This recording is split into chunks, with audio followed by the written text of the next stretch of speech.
1, 2, 3, 4, 5, 6, 7, 8, 9.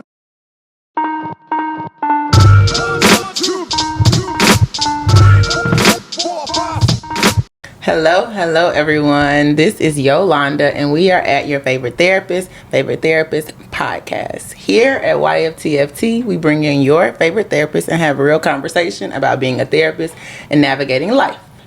Today we have Mr. Jared Washington. You want to introduce yourself? Sure. So, as Yolanda said, my name is Jared Washington. I'm a licensed professional counselor. I'm an author, mental health speaker, regional behavioral health director. I mean, the list can go on, but I'll keep it there. But yeah, that's me. Okay. Me and Jared met in 2012. Yeah. 2012. I was in graduate school and we were working at a behavioral health hospital. Oh, the days. The good days. The trenches is what I call it. You know, I started working at another one. I won't say the name of it, but I'm working at another one, and it's so... It's interesting how the same people we saw, what was that, 12-ish years ago? Yeah. They the same ones. Yeah. Well, we used to call them frequent flyers. Yeah. In and out. Yeah, mental health is real, so y'all prioritize your mental health. So let's get into it. I like to ask guests before we get started, just to kind of loosen up, what's one thing you admire about yourself? Ooh. We having fun today. The one thing that I admire about myself is that's a funny question, because I literally was just talking to one of my homeboys a couple nights ago, and I was telling him about some things that my other friends had said about me, and so I'll just pick one from there. The one thing that I admire about myself is that I don't give up. You know what I mean? I don't give up. And I take a lot of risks. Like, I don't mind. Like, if I have an idea, I'ma just hit the ground running with it, and I'm not going to give up. You know what I mean? Even if it fails, I'm willing to take the risk and keep going. So, yeah. Do you feel like that's just a part of who you are? Is that something you learn from someone? Like, how did you adopt that mindset? I think that's just a part of who I am. You know what I mean? Like, when I was in college, and this is not on no like cocky type shit, right? Well, you can pop your shit here. you can be cocky here. I don't mind at all. Like, when I was in college, I used to always tell myself, I'm like, yo, like, and I thoroughly believed this. Like, it wasn't like an affirmation where I'm trying to convince myself, right? It was like, yo, like, you're going to be great. Period. I don't know what that's going to be. I don't know what that's going to look like, but you are going to be great. Like, there's something in you that is different from a lot of other people. You know what I mean? Just from like an intellectual standpoint. We know. Yeah, he is smart as hell. I had to tell him before we started, like, look, Jared, don't get too deep, because sometimes, you be so deep sometimes, and you be going, I'll be like, let me make sure I pin that so I can Google. I gotta make sure I Google that shit, because what the hell is Jared talking about? But yeah, so yeah, you noticed that you were slightly different, but slightly in a good way. Yeah. And it comes from, like, even when I was younger. Like, I didn't believe that when I was younger. Like, just with some of the things that you're around and some of the things that you see, some of the things you experience. And but when I got to college, I actually recognized, like, yo, like, you actually are pretty smart and you're pretty dope and you're going to be great. And so I always believed that. And so, like, even when I was talking to my homeboy, he was just like, yeah, like, you always take risks. When you get an idea, you go with it. And basically he was just saying how he admired the fact that, again, that I don't give up. You know what I mean? And so yeah, like, it's, I don't know, that's just where that stems from. It's paid off, because look where you are. Y'all heard his resume, and that was just half of it, right? So no, you are greatness. And I think that was, you said something about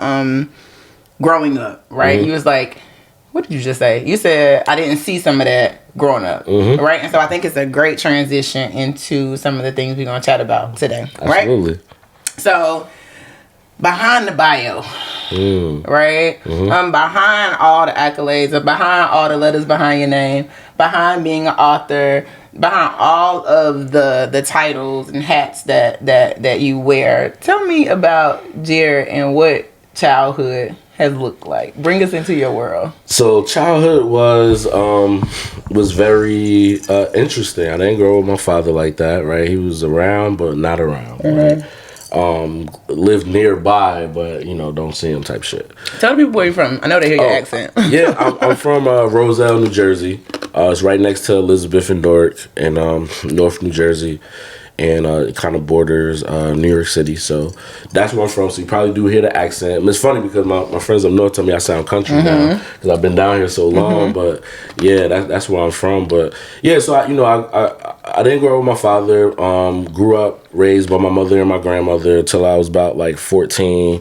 Then we moved. My mother got married, moved in with my stepfather and his mother and my little brother. My brothers are super younger than me. My mother and my father had me at like 19, so really early on in their development. But it was interesting. My stepfather was fairly abusive, and his mother was abusive as well, and that really like shaped like my worldview, my self-esteem, and it really and there's so many layers and dynamics to it, right? Because even though you had that piece of it, my mother had it's 6 of them, right? So I had a lot of uncles, or fairly decent amount of uncles, fairly decent amount of aunts and stuff like that. And then of course they got married, and then their spouses are my uncles and aunts, right? So because I grew up with that too, so a lot of cousins, grew up real close together, all that. But then you still had that dynamic of trauma in the home, right? And so you learn so much about your friends because I never knew this. Yeah. Damn. Let me get comfortable. I ain't know none of this. Okay. Yeah. So like it's funny. I talk about it in the book just a little bit. Because I start each chapter. That goes to show I ain't read the book yet, right? Yeah, it's cool. But I start each chapter with a personal experience named after a song, a rap song. Yeah. Or whatever. So, but so you had that cousins grew up like brothers, sisters, and but you still got that trauma in the home, which kind of threw me more so towards like my friends, and like so my friends even now they're like family to me, right? It's not just a friendship. Like I don't hold just friendships. I hold familial ships, right? So I hold familial ships. What the fuck we say? That might be saying that like a whole familiar shit. The funny thing is that might not even be a fucking word. Like, but I know everybody gonna know what I mean. You feel me? You just make shit up as you go. But so I started again. Started really hanging out with my friends a lot, and it like literally all day, every day, like if we wasn't in school and stuff. And but in Roselle, and a lot of people don't know this, like because Roselle is such a small town. It's not even a town or a city, it's a borough. It's like 2.3 square miles. It's super small. I had never heard of it until I met you and DeAndre. I'm like, yeah, I spend so much time up there. I ain't never heard of it. It's super small. It's literally just right in between like Elizabeth, Rahway, and Elizabeth, Rahway, and Linden, and then Newark is like 10 minutes away or whatever, right? And so it's Roselle is so small you don't hear much about it, but it was a lot going on out there. Like like everybody was Crip. You got friends, selling, and we young too. They're doing it. I didn't do that shit. I'm not a gangster. I was about to say not Jared. I ain't know that either. I'm not. But I hung around it, right? Yeah. And like even like my older cousin, he was into that, and so I hung around it. I was around it, but I didn't engage. I didn't partake or whatever. So you got shit like that around you or whatever, and it's just it's a urban. I call it an urban suburb. You know what I mean? So it's just you got all that pieces which geared me towards my friends, and that just experiencing all of that, right? And I'm not even going into the depths of it, especially like my experiences with my father, but going through or experiencing things like that, it shapes your worldview. It shapes your self-esteem, as well. You know what I mean? Like I remember having days where I'm like, I feel like I'm gonna die young, type shit. You know what I mean? I hear so many black men say that. I have a real good homeboy. He's super duper successful, and it was almost like after 40, it was like, what am I supposed to do? I said, you keep living because he has a family. He's out here. I'm like, you keep living and keep being great. He was like, well, I never saw life past 40. Right? I never saw life past 40. So what do I do with the rest of the time? And I could have responded like a therapist, right? But as a real ass human, I was just like, God, dog, that's real.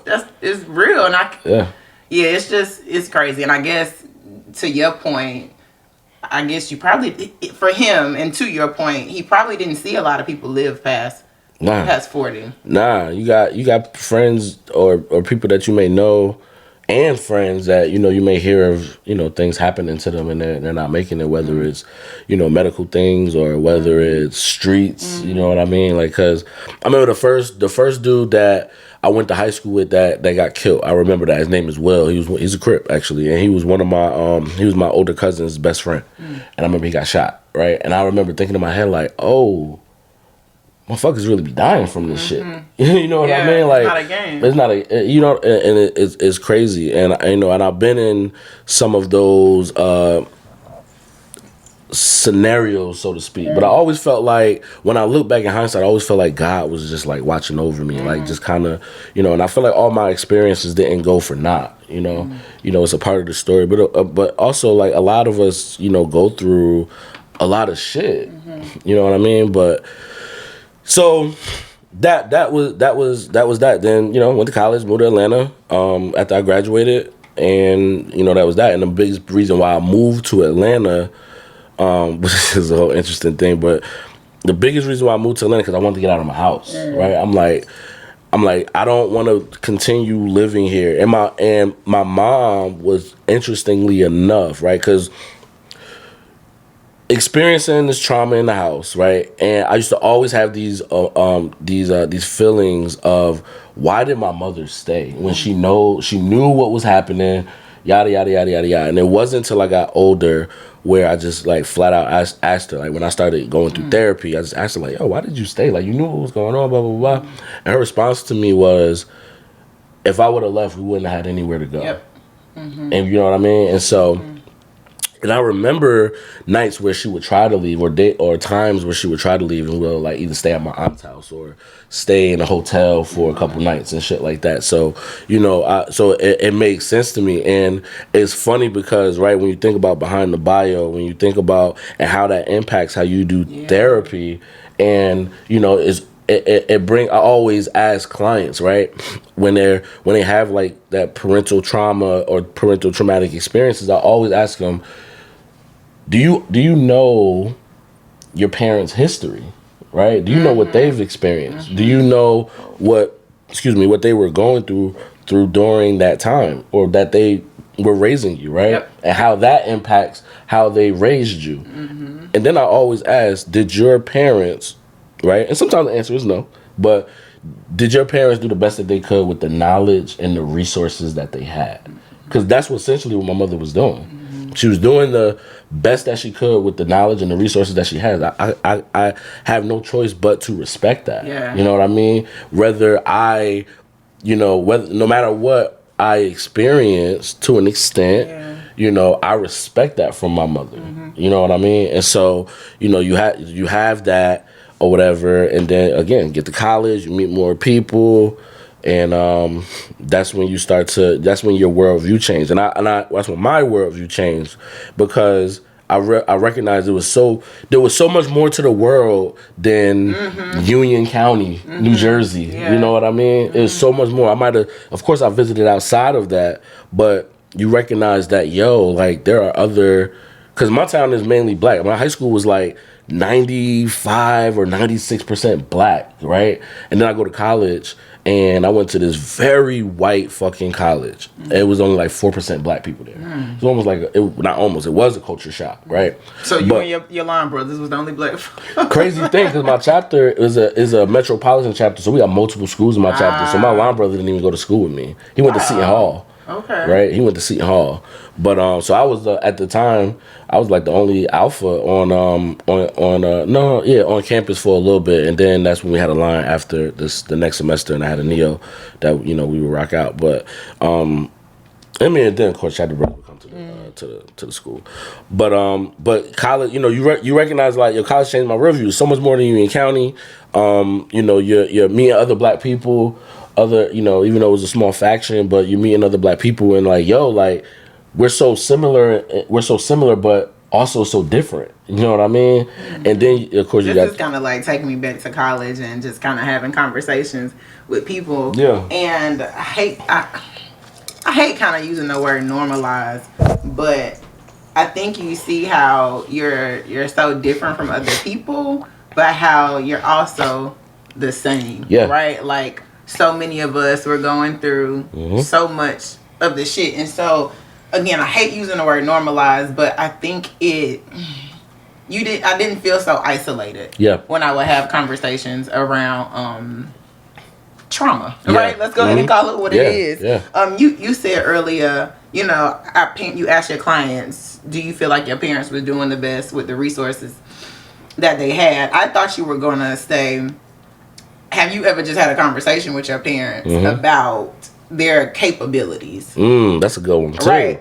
I remember, not with my therapist now, but years ago with another therapist, me and my daddy are tight like glue. I will shout it to the mountaintops, because I think sometimes when I talk about some of the things we've navigated, it's like, oh, you don't have a good relationship, but that is my dog to the end. Yeah. Right.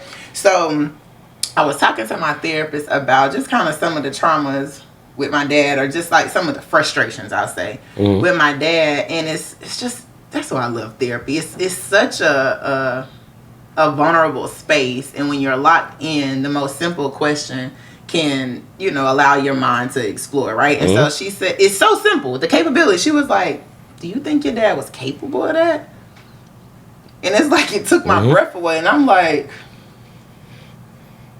well, was he? And so from that conversation, I was actually able to go and have a conversation with my dad just about life. Just about life. I shared on the last episode how when my mother got killed, he was there, like he was in the house. Wow. Right? So could you imagine like not being able to think about you now, like if you weren't able to protect your family and you're in the other room. Yeah. Right? And so it's like my dad would give me piece by piece by piece about the story, but I found out about him getting shot, him being present during, you know, her getting killed, just like all this money. He was almost a millionaire. I think he was like $250,000 away from being a millionaire. Lost all of this money. Just the life, right? Yeah. And my dad struggled with substance abuse. Now, I don't want to minimize his substance abuse, but my dad always had the best cars, the best jewelry. You know, he think he can still dress to this day, but he always had on the finest garments. To this day, like he's just so image conscious, right? Like if I come around and my hair is out of place or my shirt, it's like, get yourself together. So he carried himself really, really well, but he would binge. Right? And so, like, I had to show him grace. I said, Daddy, not for nothing, I see why you use them drugs.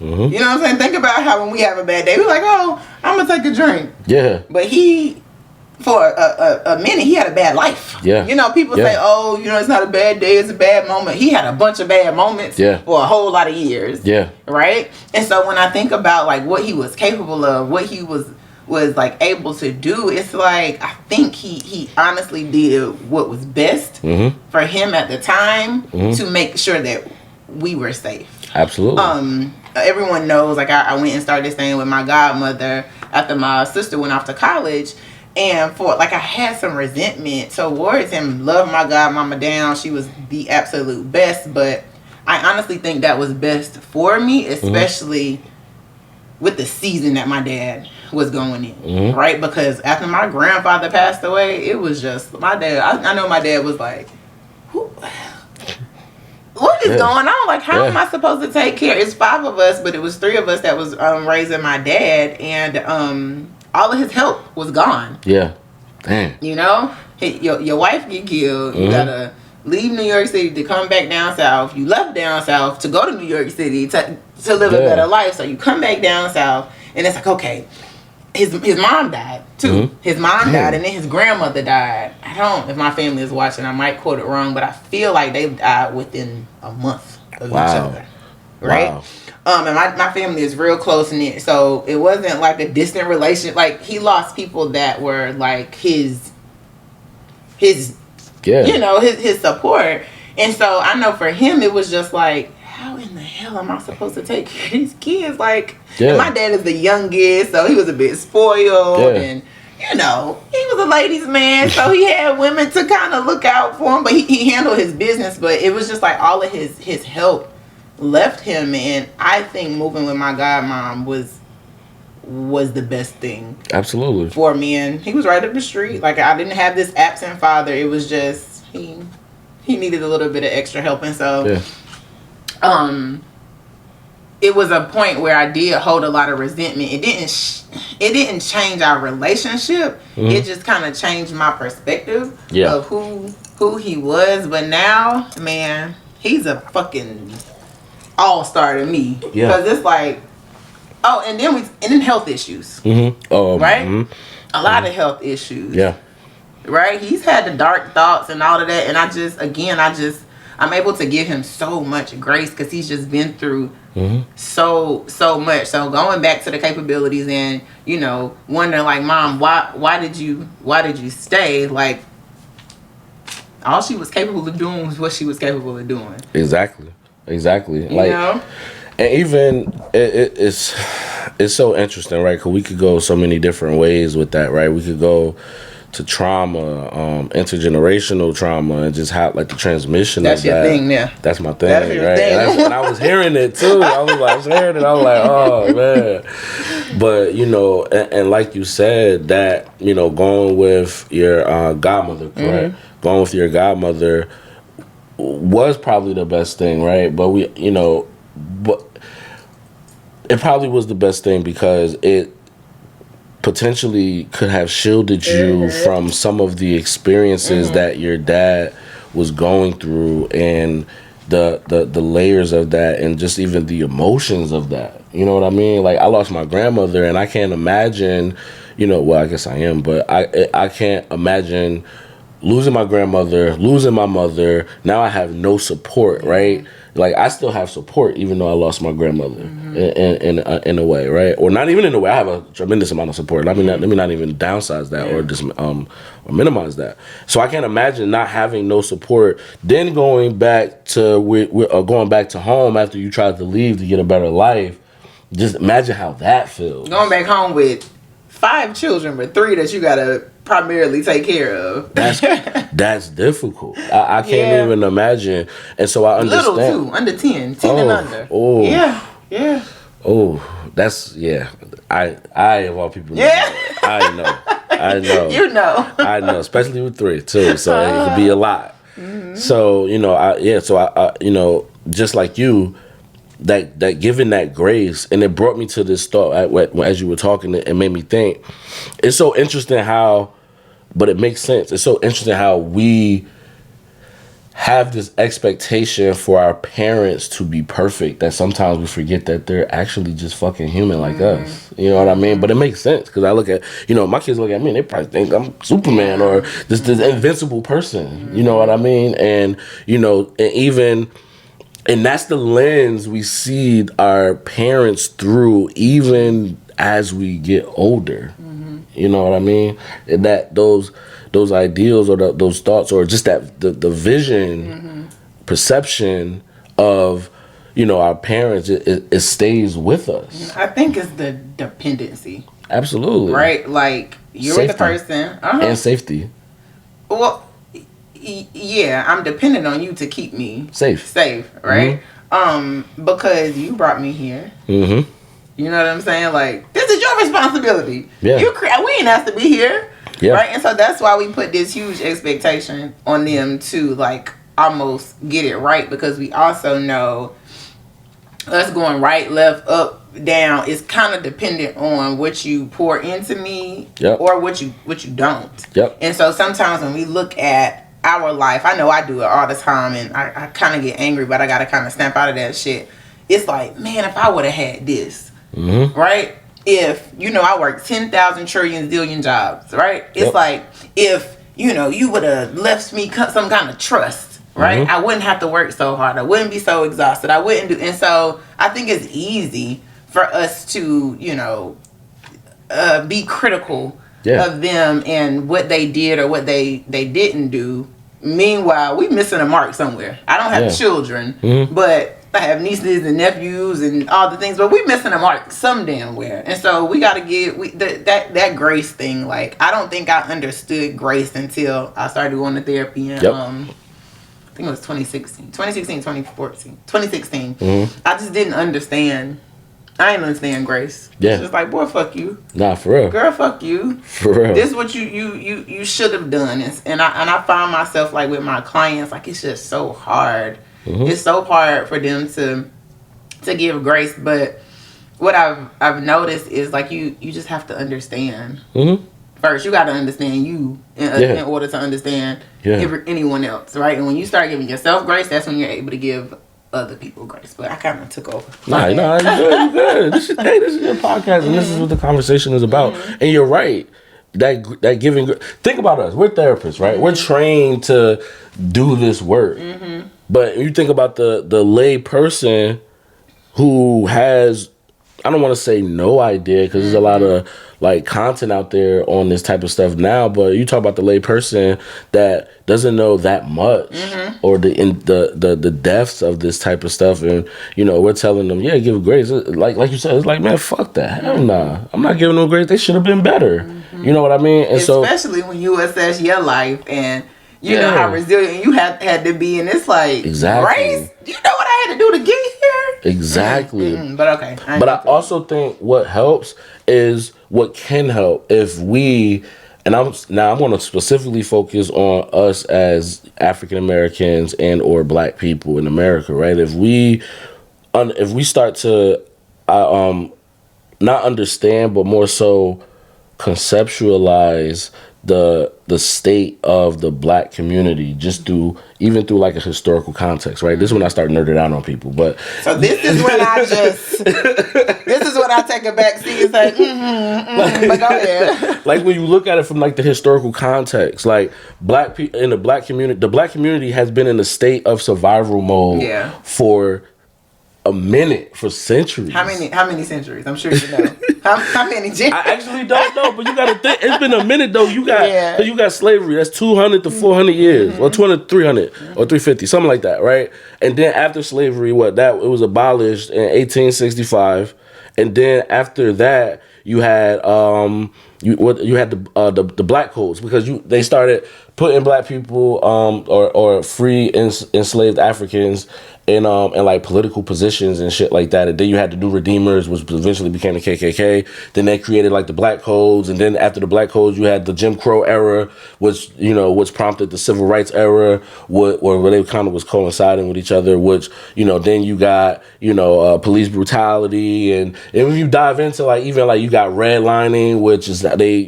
certain banks wouldn't give Black people home loans if they wanted to live in certain places. So they literally had red lines on maps where Black people couldn't buy and live, which is why you have these Black communities that are under-resourced, underpaid, and stuff like that, right? So when you think about all of that in its entirety, right? Black people have been continuously in this state of survival. I think we're starting to see a shift where we're kind of shifting from surviving to thriving. I don't know that I see it yet. I see the mindset. I see the awareness. I don't know that I at least my circle. No, but you. So it starts with like self-awareness, or not self-awareness, but actually it does start with self-awareness, or just even awareness of all of this is happening or happened, and the impact of it, right? Because a lot of people will say, "Oh, slavery happened a minute ago. How does that impact me now?"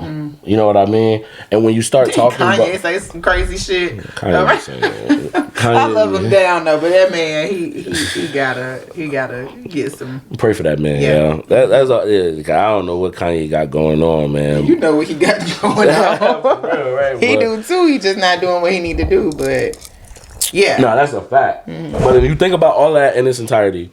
And I do think it's there is like a shift happening in terms of the awareness of it, and a lot of self-care, self-healing. Like we're in this healing space right now. But anyway, if you think about all that and its impact, so like when I hear the stories of your dad, when I tell the stories of my mother, right, it's a direct I don't want to say reflection, but it's a direct like cause and effect. Like it stems from somewhere.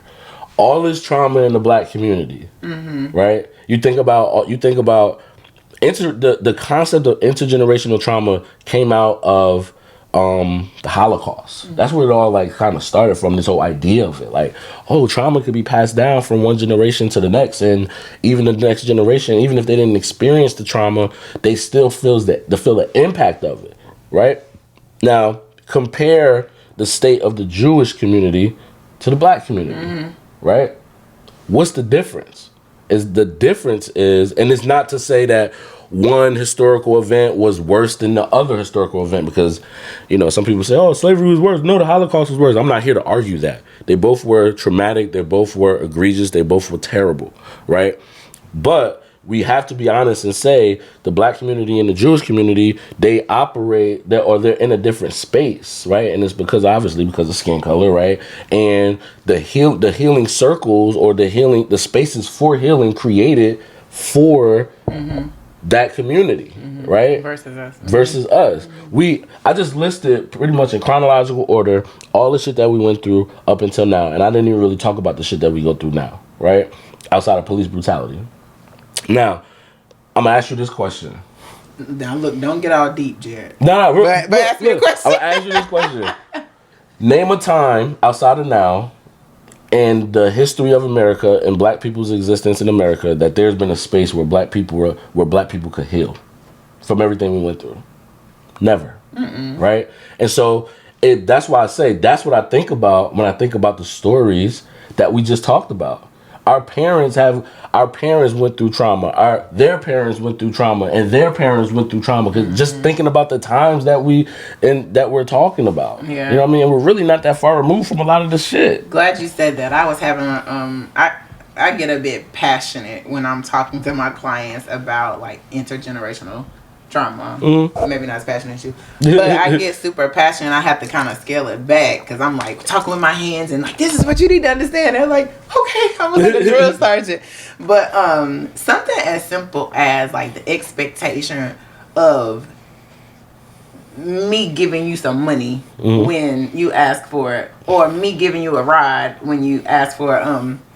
You know, I have clients who like, you know, have made it right in their family, and the family has the expectation that as well as you're doing, you should come back and get us or send some money back. And they just like, I just don't understand. I don't understand. I can truly say that's not something that I've had to deal with in my family. But I said, how old are your parents or your grandparents or whatever? And they're, you know, they say the age. I said, if we're being honest, we're only about 2-3 generations, well, for me, maybe 2-3 generations removed from slavery. No, real talk. Right? And I said, you got to think about back then, our life depended on my network, my community. So there's been this like dependency on our people for so long. We've been conditioned. It's part of our culture to be dependent. And so it's like this, not being not being that far removed from slavery and the dependency that we've had on each other to where we are now and the resources that we have, so we don't have to be so dependent on each other. And when I said that to her, she was just looking like, damn, I never really thought about that, right? But this shit just runs so deep, and it's the resources that you have to utilize to shift that mindset. Right? So that, I don't even want to say mindset, that culture, that conditioning that has just happened for years and years and years. So yeah, it runs so deep. It does. And it's funny, I was just posting about this yesterday, but in relation to the dynamics of Black men and women. Basically what I was talking about was individualism versus collectivism, right? And how individualism is more so a westernized concept, whereas collectivism is more so is based off of African-centered thinking, right? And so the interesting thing about that is when we say like, basically what you're saying is we're used to having a village. We have a village, and that's what we do to survive. That's what we do to maneuver through this world. And just listening to that story just put in my mind, I'm just always constantly thinking about something, but it just put in my mind like, man, man, that's so interesting. That's something that is a part of our roots that just continues, right? Because we talk about intergenerational trauma, how trauma is passed down, but culture is also passed down, right? Healing can be passed down, right? So like all of these different things can be passed down, and so it's just funny because I think that's another piece of it, like that part of us has been passed down, like, and so that's why when I always say this too about us as descendants of Africa, I'm like, we as a people from African descent, we're a loving people. There were wars and there have been wars, and there may still be some wars going on in Africa now, right? I think that's a direct reflect of colonialism and stuff like that. However, ultimately at our core, we're a loving people, and so like we're not. I'll stop it right there. We're a loving people, right? Why are you stopping? I don't want to go too much into like the race thing, but we're ultimately a loving people. So we're not innately going to do violent shit, right? The violence that we may see in our communities, and this is not like to place a blame somewhere as if we're not also responsible for it, but that is nothing but a symptom of white supremacy. It's a symptom of white supremacy. The problem is that we as black people, we as a society uphold the principles of white supremacy and patriarchy. You know what I mean? And again, our communities were intentionally created, and they're under-resourced, right? You see a lot of black communities, or a good number, not all, but a good number of black communities that struggle or that are ridden by poverty. And with poverty comes what? Crime. You know what I mean? It's all intentional. But anyway, he in his bag, y'all. he in his bag. It is all intentional. But bringing it back, all of those experiences, our parents, even ourselves to an extent, are experiencing the impact of that. And that's why I started talking about all of that, because I like to give context. But and our parents have experienced the impact of that. But that's why I say we're experiencing this shift, because despite everything that your father went through, despite everything that my mother went through, look at you and look at me. That's the shift. You know what I mean? Or a part of the shift. Even I seen a statistic, I don't remember the exact number, but even black fathers being in the home has went up drastically. You know what I mean? So that's the shift, or a part of the shift. And that's why I feel like we as a community we got a long ways to go, but we are kind of shifting towards that thriving. You know, we're breaking those, depending on how you look at it, we're breaking those generational curses. We're breaking those, we're breaking the cycle of intergenerational trauma. We're starting to break from that. You know, America's still going to be American and do what the fuck they do, but we're focusing, I think, as a community more on like that self-healing and things of that nature. Like, so again, bringing it back to the, our, bringing it back to our our childhood traumas. That's what it potentially stems from, and then even that is probably our experiences is probably what drove us into the career paths that we are. In now. I couldn't see myself in any other career. I don't know that I want to be behind the chair or in the chair doing direct therapy forever, because just full transparency, it's a lot. Absolutely. It's a lot. But I cannot see myself not in the healing space, whether it be the physical, the mental. I can't see myself not being in the healing space. Absolutely. I would be depriving my community of something that they absolutely need, because like I couldn't see myself like running numbers, like fuck that. Like, I mean that could be a healing space too, but I couldn't see myself in any other space. What about you? It's funny because initially I wanted to be a teacher. That's still healing. But before that, I wanted to be an accountant. I actually went into college like, oh, I'm gonna be an accountant. And I remember, you know, this is back in the day, because I realized there's a big difference between today and back in the day. I mean, when I say back then, I mean like our time, and that's not even that long. But anyway, I remember they had like the majors like course lists, and I saw all those math classes, and I was like, hell nah, bro, I'm not doing this shit. But you know what? Let me take the bet. I think being an accountant can be healing too, because when we think about the psychology, the psychology of money and the decisions we make and how we even handle money is, man, we don't know. I didn't learn no healthy money. Jesus Christ. Me neither. And I feel like I'm still learning. But yeah, I want to continue this conversation. Okay. But we're gonna kind of close it out. Cool. Let's close it out. Yeah. Thank you for your vulnerability. No doubt. Again, y'all, I known this man 12, 13 years, and I never knew about the abuse. Like I just didn't. I can't say that I thought you were just super privileged, but I didn't assume. Yeah. I didn't assume that, right? You want to kind of let them know where they can find you, all the things, if you want to be found. Yeah. You can find me on Instagram. My professional page is jwashington.lpc. You can find me there.